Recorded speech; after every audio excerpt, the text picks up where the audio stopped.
You ask Tiger to solve.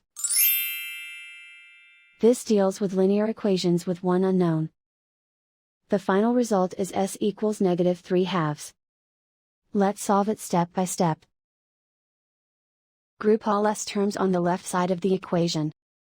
Subtract 4.5s from both sides. Group like terms.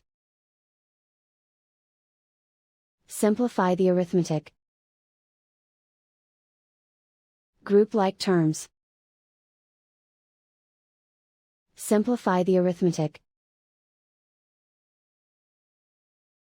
Group all constants on the right side of the equation. Subtract 1 from both sides.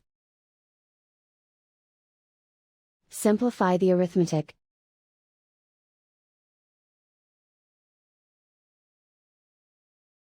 Isolate the s. Divide both sides by -4.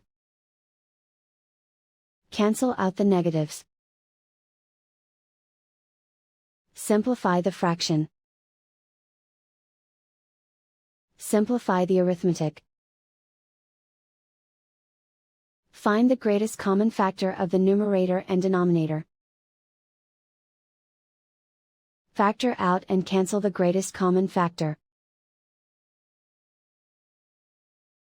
And so the final result is s equals -3/2.